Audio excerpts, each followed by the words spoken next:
So some of your incarnations off Earth are going to make Earth a lot easier. And some are, it's just going to be like trying to fit a square peg in a circle hole. I don't fit in here. I don't feel comfortable in this body.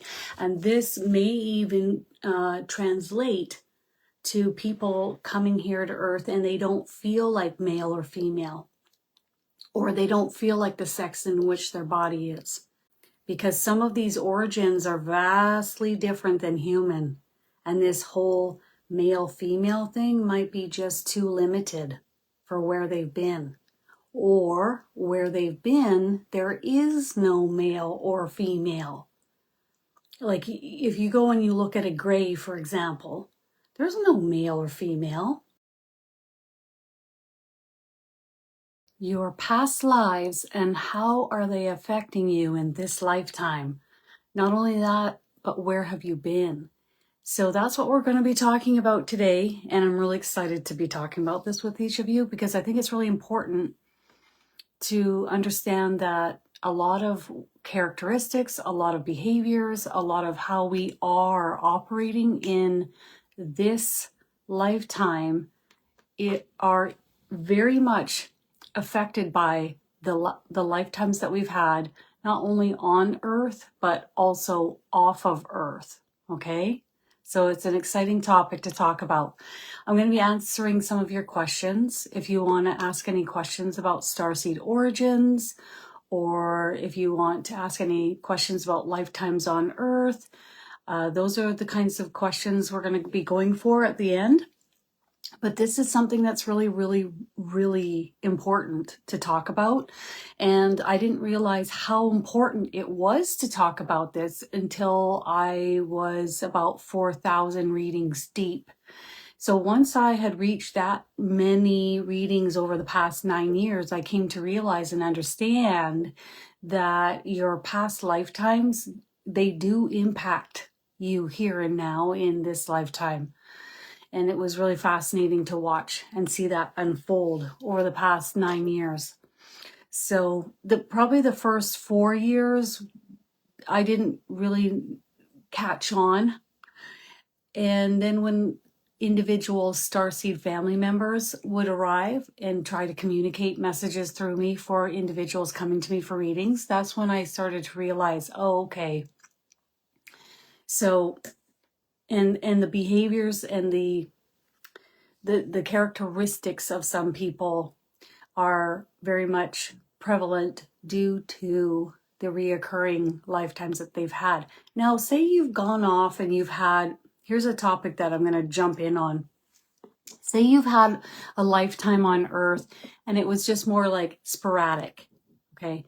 So you say you've been to Ireland and maybe it wasn't even called Ireland back in the day. Maybe it was even pre that. Okay, when I look at Ireland, for example, when they show me Ireland way long ago, it has a lot more trees. It's so much more lush. And so say you've had 1 or 2 lifetimes there.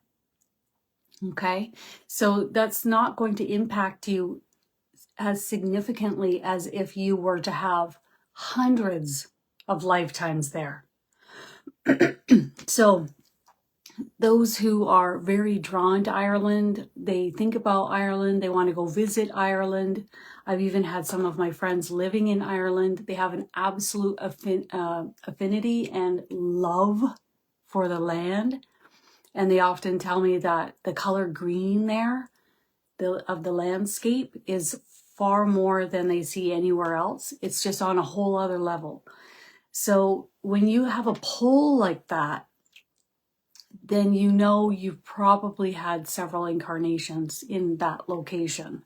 If you love going out foraging, picking berries, you love to immerse yourself out in the trees and in nature, and that is something that's really strongly in you, then you most likely have had lifetimes where you have lived out in the forest, you have lived off the land, and nature is very still strongly infused within you and important to you. Now let's flip the coin and say not as many lifetimes on Earth. Some of the lifetimes that you've had physically, okay, if you're in a physical vessel, they're vastly different than this outfit that we're wearing now as a human. So you've had a starseed origin that looks and behaves and thinks and vibrationally emits a frequency that is vastly different than what we are up to here on Earth. So with that being said, that's going to be your dominant. That's going to affect you more than anything else. So you might have behaviors like, I don't fit in here. I don't really like it here. I don't know how to behave like the other humans here. I try to fit in, but I can't. These lifetimes off Earth that are vastly different than being a human, depending on how many times your soul has had that experience rotating in, will be dependent on how strongly it affects you here. So say you've had an Arcturian lifetime, but you only dipped your toe in the water 2 times, like myself. Only twice. It wasn't my cup of tea, okay? I didn't like the flavor. It doesn't impact me or affect me as much. But if I go and I'm having an incarnation as an Arcturian hundreds, maybe 700 times, and then I come to Earth, it's going to vastly impact me here. And as you guys have heard me say before, a lot of the locations on Earth with Asians, a lot of them, I mean, all of them, I can't tell you I have it, like it's all of them have had Arcturian lifetimes, all of them. And that's just going based on my own experience and the repetitive readings that I've been giving over the past 9 years. So it seems as though it just has formed there in those countries, and this is just more of the norm of the frequency. It makes sense, because if that's more of the frequency that you're comfortable with and aware of, you're probably going to go and have lifetimes there along with everyone else. But if you want to be more free-spirited and vocal and loud like this kid, then you're probably going to choose lifetimes where maybe it's going to be in Texas, USA. And maybe you're more able to express or be vibrant, and it will be more of the norm to be free with your speech. So then you're probably looking at, you've likely had a lot of Pleiadian lifetimes, if you want lifetimes like that. A lot of laughter and frivolity and not taking things too seriously, maybe to the point where maybe the serious stuff you don't take seriously enough. Now, some starseed origins make it easier incarnating on Earth, and some make it harder. So some of your incarnations off Earth are going to make Earth a lot easier. And some are, it's just going to be like trying to fit a square peg in a circle hole. I don't fit in here. I don't feel comfortable in this body. And this may even translate to people coming here to Earth and they don't feel like male or female, or they don't feel like the sex in which their body is. Okay. Because some of these origins are vastly different than human. And this whole male-female thing might be just too limited for where they've been. Or where they've been, there is no male or female. Like if you go and you look at a grave, for example, there's no male or female. When you have starseed origins that are so different in every single way, and then you come to Earth, it can be a real roller coaster for you. If you go and you have lifetimes as a Pleiadian, Pleiadians look similar to humans. They may have some similar characteristics. They're extremely high vibrational. They're a little bit taller. They usually present with blonde hair, although I've seen them as brunettes.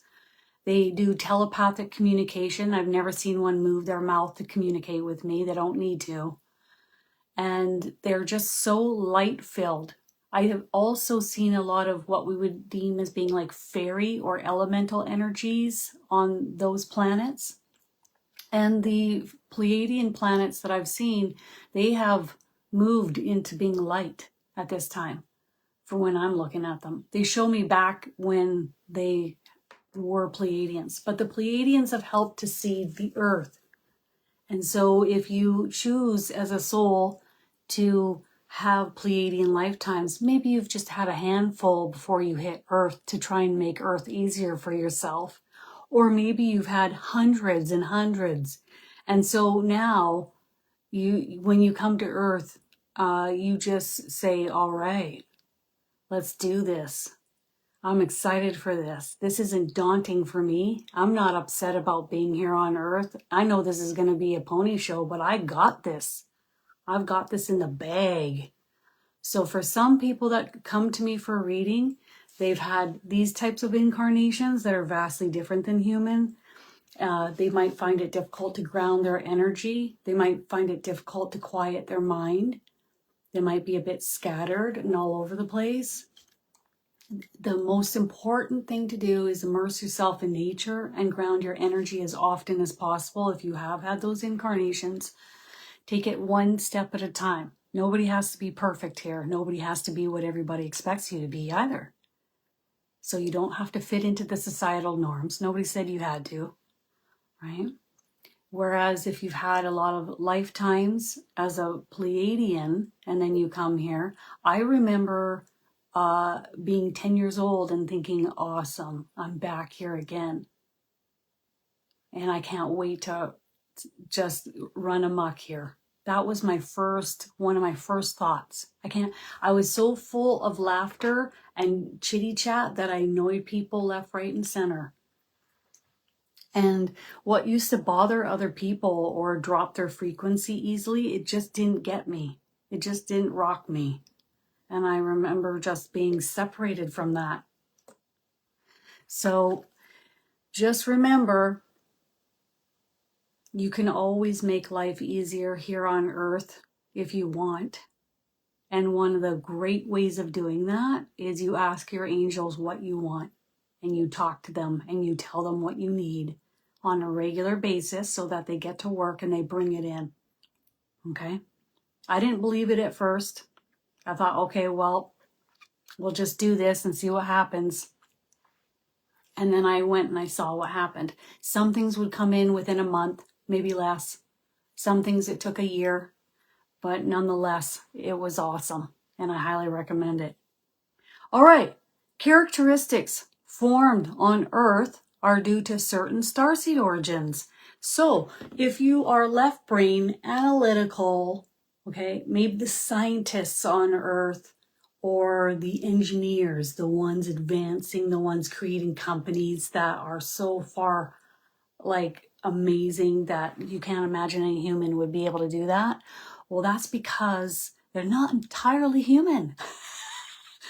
They're human in this lifetime, but they've probably had some amazing starseed origins like Arcturian or, all sorts. It's unlimited. Could be Andromedan, could be Syrian. But irregardless, they're pulling from those experiences and possibly starseed family members from those experiences, other souls from those experiences that are helping them in their field of work or their job or their business creation in this lifetime. Okay, so they are the pros to advance humanity because of these starseed origins. And now they're here on Earth and they are rocking it, aren't they? Some of the scientists, some of the engineers, some of the business creators, it's incredible. You just look at them and think, how do their minds work? Okay. So those left brain analytical, maybe A-type personalities, maybe people with a little smidgen of autism or whatever spectrum that they have, That's all coming into play to help advance humanity from these lifetimes, because of these lifetimes. Now, if you are more right brain oriented, that characteristic, let's flip the switch. Now you're right brain oriented, you're frolicking around, you laugh a lot. Maybe you think about what's in your bank account last. Okay. You've always trusted and had faith. You know that you're always going to be taken care of. You're not in your head a whole lot. You're more enjoying life to the fullest. Then you've had different starseed origins, like Pleiadian. Okay. Okay. So depending on your starseed origins and how often you've hit it will be dependent on some of the characteristics that you have here. Lyrans, for example, if you've had a lot of Lyran lifetimes, you're going to do it your way. Good luck having anyone sway you. It would take a lot to do that. And you're open to trying and experiencing and experimenting new things. You might be open sexually. Those are some of those. Now, yes, some of the characteristics that you have happening from these starseed origins might be from the starseed origins, but they also might be from your soul. So sometimes when I'm checking in on someone, I'm like, is this how their soul is built? Or is this from their starseed origins? Okay. So if this is just how you've always been and it's deeply imprinted in you, even separate from what your family has taught you or told you to be like, and you've always just been this way, it's likely because that's how your soul is built. This is how your soul has chosen to be. This is how you are. And so however which way you want to look at it, like your soul being created by light, love, God, source, universal oneness, and you're a spark of that light. So you might be the type of person that just sticks it out and you hammer it home until you figure out and problem solve until you get it. Or you might be the type of person that says, I'll figure it out later. So depending on that, if it's really closely imprinted on you and it's just who you are all the time, I would say that's how your soul is. That's how your superconscious state of mind is. That's how your higher self is. And it's flooding through you. And only a certain percentage of your soul can flood through you. Why is that? Does anybody remember that? Why is it the entirety of your soul cannot flood into your body at one time? Anybody know the answer to that?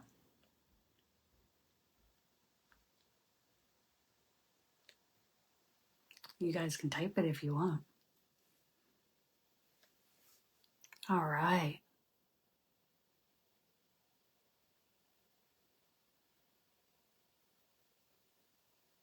Here we go.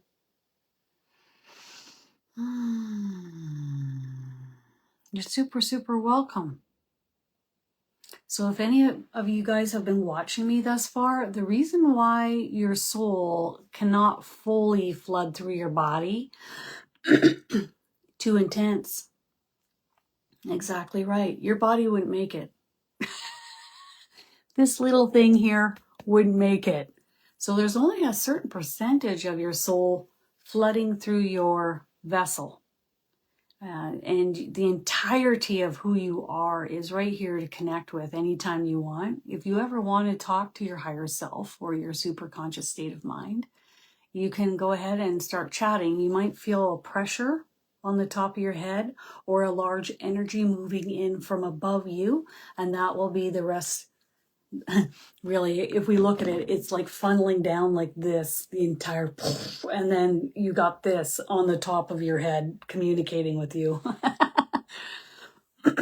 So anytime you want to chat with your soul, you can.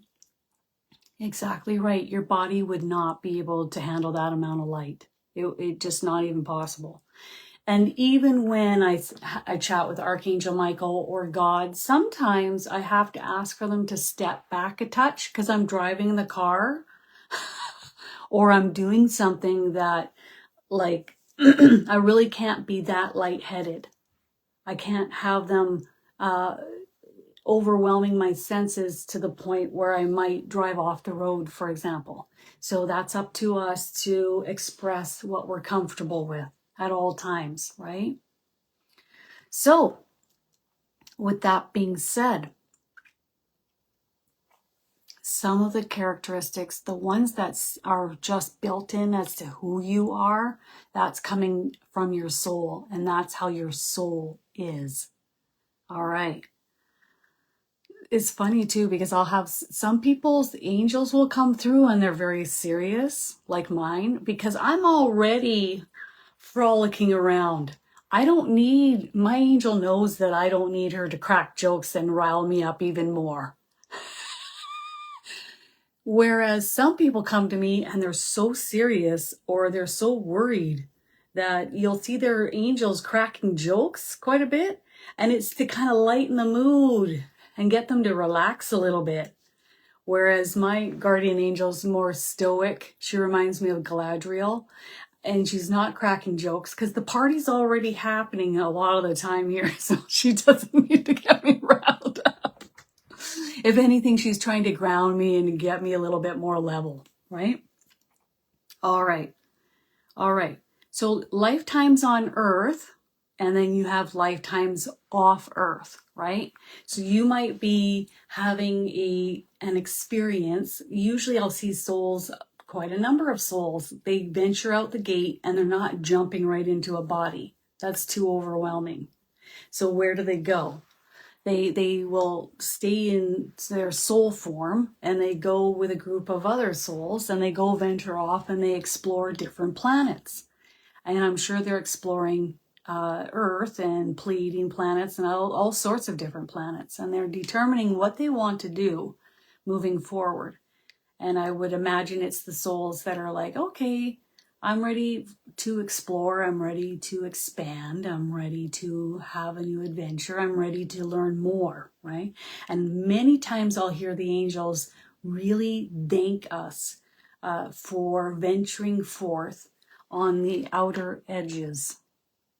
So what does that mean? It's like the outer edges of the light, where we're a bit disconnected at times from all of the light and love there is. We can connect anytime we want, but we are a bit on the outer edges.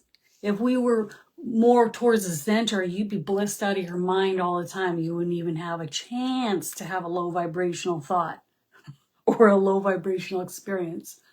So it's much gratitude for us being here. That's what I hear from them all the time, how thankful they are that we chose to come here and venture forth in this arena. And then I see other souls that are super excited to come here, like it's the wild, wild west and you have complete, free will to venture off and explore and do what they want here. They can't wait to incarnate here. So it's all about perspective, isn't it? So when you look at, if you've had a lot of incarnations on Earth, Earth is probably going to be no big deal to you. You've been through it all. You're back. There's times where it does try you and test you, and you think it can get heavy at times, collectively and individually. But being on Earth is something that you're used to. It's an old hat. Whereas if you've incarnated elsewhere and you ventured off and now you're on Earth, it's going to feel like a real drag, a real bummer. And it's up to you and you alone to turn that around. Only you can do it. And I've been through the bummer stages physically with health issues and surgeries. And it just came to the point where I just couldn't let my body affect me negatively the way I had been doing for a few years. So it was up to me mentally to focus on the light, to focus on asking my team for help and to turn it around. And only I could do that. Nobody else could do that for me. Unless, of course, my mother was praying for me at night. Winky, winky. Okay, so when we look at, when we venture, when we come out of heaven, if you want to call it that, or the spirit world, I see a lot of us venturing off and exploring different planets, not even in a physical body. And then I'll see some of us venture off and have experiences on planets and off planets in non-physical bodies. And we'll be in a grouping of other energies, and we're having experiences with them. So some of us don't even have an experience in a physical body until further on. Isn't that wild? And then I'll see some that will venture off and have short lives in mammals. I don't even know what they were. I wouldn't call them a dog or a cat. Maybe close to like a little platypus or something. I don't know what they were. And so they'll go to different planets and they'll try on, okay, this is what it's like funneling my energy into a physical vessel, smaller physical vessel, getting ready and trying it out, testing the grounds before they come into something like a human vessel. And then I'll see some souls, they just jumped right in, couldn't wait, and they've been here a long time. They've been coming back to Earth repeatedly over and over, and have had many lifetimes. In fact, I've seen some souls that have been here a long time, and they've even been on Pleiadian planets, and they've gone and gone and gone on Pleiadian planets until they literally watched the Pleiadian planet ascend into light. And now they're coming to Earth. Why? Does anybody have any ideas as to why that soul would then come to Earth after watching another planet ascend into light? Why would that soul come here? To help bring the light out in others here on Earth? And also to, let's see what you guys type. Can't wait.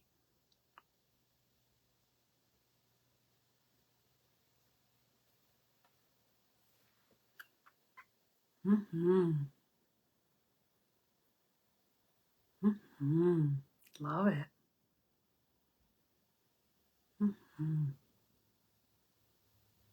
That's right.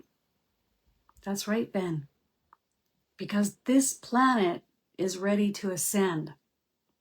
And in fact, many of our souls were called here to be here on this planet. I've seen this hundreds of times in my readings. Hundreds. And I hear it from the angels, I hear it from the people's higher selves, and I hear it from the earth a lot. And the reason why all of our souls chose to come to Earth, a lot of us, is because the Earth has been sending out an SOS signal to help lift and raise her frequency. Nothing showed us that more for those of you who joined me in the remote viewing course that I ran a few years ago. And we went back to see what it was like during the days of the dinosaur. Well, it was stagnant and almost kind of shut off energetically here on Earth. So now things are moving, shaking, and we have been called here by the Earth, who is ready to ascend. She's ready to go. She's ready to lift and raise in frequency. And as she moves in this direction, there will be those that say, not ready for this, peace out, and they vacate off Earth. And then you've got those who have come here to help the lifting and the raising. And then you got those who've come here just to run amok and stir shit up and to be a part of the problem. But most of us, pretty much every person, it's thousands of people that have come to me. They've all been called here by the Earth to help her lift and raise and ascend. And then for those of us who stick it out and keep incarnating here long enough, guess where we're going? We're going to ascend too. So what's that going to look like? what they show me is people being able to go stay in physical form and then non-physical and back to physical and then non-physical. And many are saying that Bigfoot can do the same. Sasquatch can do the same. Yeti can do the same. They can move from physical to non-physical. So if Yeti or Bigfoot is something that you're drawn towards, or maybe you think that you've had lifetimes as a Bigfoot and you want to learn more, that class, Winky Winky, is coming up on November 17th. It'll probably be an hour, maybe an hour and a half, and it starts at 9 a.m. PST. But the class will be held open for 2 days, so you can come in and watch it, ask questions in the comments, and learn a lot about those species of beings and how they are ascending into energy and back into physical form on a regular. But that's something that is shown to me as to happening. And the other thing that just, I can feel this on the right side of my head. There are beings on Earth that can do that now. So there may be ET energies on Earth right now that are blending in, and they can move into energy and back into physical, and we wouldn't even know it. They can transform and, what's the wording? Transfigure. So if that's something that interests you, that's November 17th at 9 a.m. I can't wait. You guys, if you feel like going to KristinDaviesMedium.com, you can sign up. Love to have you with me. It's going to be a real good ride. So as we move along and Earth ascends, everybody's got to ascend with Earth. There's no like staying in my pity party and boohoo poor me for the rest of this lifetime. It's not going to work out that way. It's not going to work out that way. Nor does the Earth want us to be that way. Okay. Go along with the Earth. She's having a great time. I never seen the Earth so happy vibrationally as I did when we had that 3-month shutdown due to the virus. And she was so happy. She was elated, let me tell you. I was like, well, there's a lot of good coming from this, people. She got a break. And since then, she has elevated. She hasn't gone back to where she was before that time. So in a lot of ways, even the darkest of days bring about the light. Now, if you find some of the characteristics, behaviors, and past lifetimes influencing you or bothering you, ask your angels to help you to transmute these. I would like to be anything heavy transmuted. Thank you. Anything that you see from past lifetimes that needs to be transmuted. Yes, please. Thank you. All you have to do is say, yes, please. And they will infuse it in light. So you won't be able to think those low vibrational thoughts or worry about those things or be on the hamster wheel in your brain or your frequency going and basically sabotaging ourselves repeatedly. Okay. And to allow you to go forth into the future feeling lighter and happier. That's the whole point. We're not here to be miserable this whole lifetime. What's the point in that? I didn't come here for that.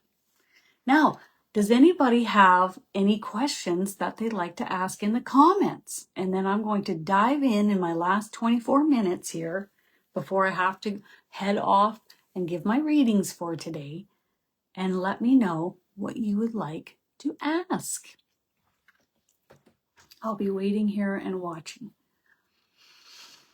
It's been a real eye-opener for me over the past 9 years to see all of this unfold before me when I'm giving readings to people. It is absolutely fascinating. Oh, and by the way, for those of you wondering if you are a starseed, meaning you've had incarnations off Earth, I've never seen a person come to me yet who isn't a starseed. To me, if you weren't a starseed, it would mean this is maybe your first time on Earth and you haven't been anywhere else, which I don't think would be very wise. I think you need a practice run or two or 100 or a couple thousand to be exact before you come to Earth. Earth isn't where you walk in and decide that it's going to be puppies and rainbows and unicorns. It's not like that here. You need some practice before you come to this planet. Okay? This planet is where you come to be tested at times and also have immense amount of expansion and growth over one lifetime. Many times I've said, oh, I've had how many lifetimes in this one lifetime?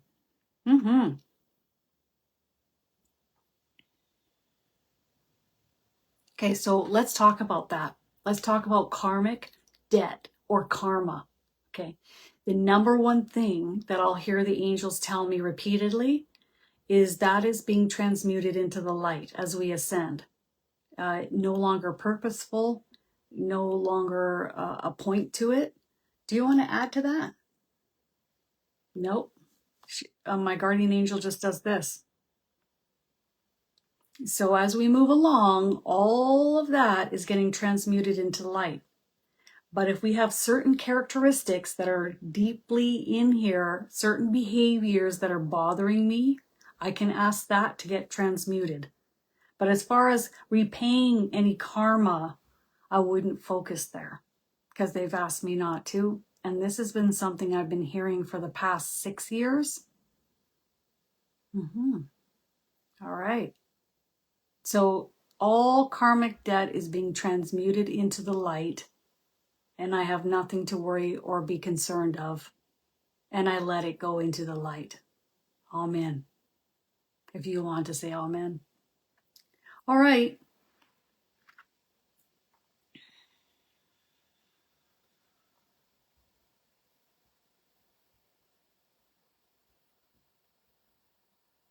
How fascinating. Your feet start to ache when you watch videos or you're seeing anything like a movie where you're seeing great height.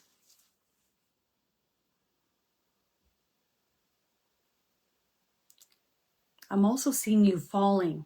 So I don't know if you have any dreams or any fears of falling, but I'm seeing you fall. Only one? Okay.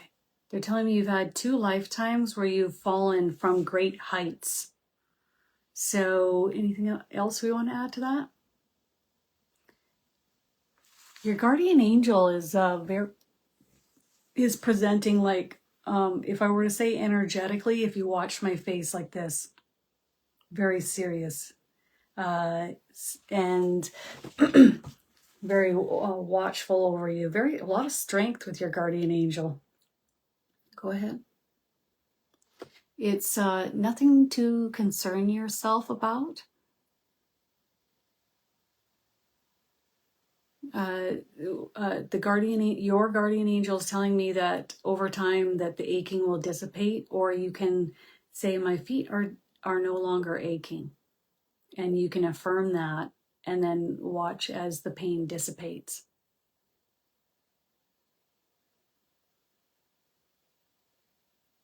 The other thing that your guardian angel is saying that we don't die. Okay, so even if we fall from great heights, even if this is something that has happened to us in past lifetimes, the soul exits the body and we keep moving forward and keep living. It's just the body that goes.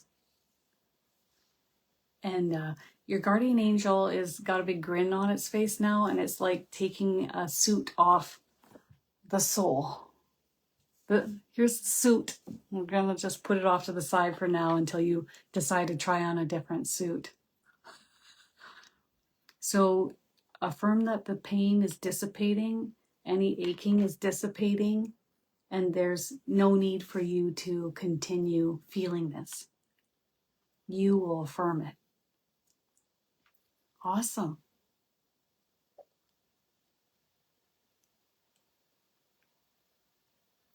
Okay. So has Sam had, yes. I go to like ask the question. They already know what you've typed. And they're like, yes, correct, accurate. One thing that they're saying to you is if you feel drawn to going to Mount Shasta, energetically, it would be a great adventure for you. And energetically, when you go there, it will be exciting and good for you to be there.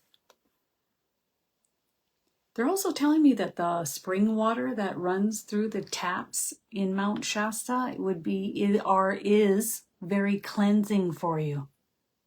Transmuting and cleansing. So if you ever feel like that type of adventure in the future is something that you think of on a regular basis, that you should go there. That's literally, I'm just copying the wording. You should go there. All right. All right.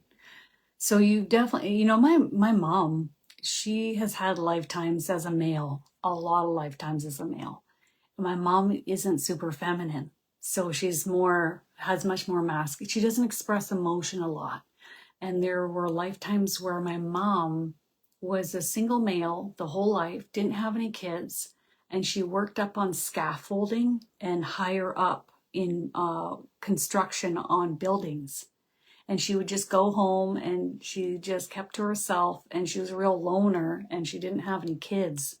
So these kinds of lifetimes, now in this lifetime, she agreed to be saddled with 3 daughters as a single mom. So that really is teaching my mom a lot. Talk about throwing her in the deep end. But you can imagine there are a lot of professions where we're working high up, right? In other lifetimes. All right, Ben. Okay, would like to know where your starseed origins are. You think you resonate with Lyrans? Okay, and a little bit of Syrians and Pleiadians. Okay, so let's see. All I do is I relax, Ben. You can do it with me. Everybody can do it. And we'll feel Ben's starseed origins. And we let the energy come to us. And it'll come right up to your face. And I might see the image of the starseed, or I'll see it spelt out, or the word will form in my head. So the first one I'm getting is Lyran, but also they're explaining to me offshoots of Lyran species. So this would be like crossbred. So Lyran's crossbred with another species. Correct. And the Lyrans have crossbred with several different species. So you've had those lifetimes too. Okay, so let's just relax now. Syrian. Boy, now the Lyran is way stronger. So that tells me you've had more Lyran lifetimes. The Syrian is there. It just slipped in at the bottom here and washed over me. And it's not nearly as many lifetimes. A few is Arcturian. Okay, correction. It feels like Arcturian, but not 100%. It's like Arcturian. So it's like an offshoot or similar or like Arcturian, but just a few, like a handful. The Pleiadian feels extremely light-filled and really good. Many lifetimes. How many? I see just over 600. So you've had your fill of Pleiadian, which makes sense. So you're a pro here as a Pleiadian, and now you've come to Earth. So you're bringing your Pleiadian light to Earth in order to help humanity, even in the most insignificant of ways. Even if you think it's insignificant, it isn't. You also have the elemental energies. They're like surrounding you and they're following you. So obviously on this Pleiadian planet, you must have come accustomed to the elemental energy. So you have elemental energy, and they're like skipping. They're skipping and frolicking and dancing around you. How amazing is that? So I don't know if you feel like hanging crystals in the windows, getting indoor plants, anything shiny, or getting like any elemental or fairy figurines or crystals around the house. But this is a sign that you have elemental energy spending time with you. How cool is that? So you have this feeling of having lifetimes with horses and lumber. Oh, you bet you can. You can definitely have the same lifetimes with the same soul in a different body in this lifetime. Most definitely. Absolutely you will. Family, friends, and lovers, all. Sometimes we think we're going to have soulmates only as lovers, but you can have soulmates as your parents or your child.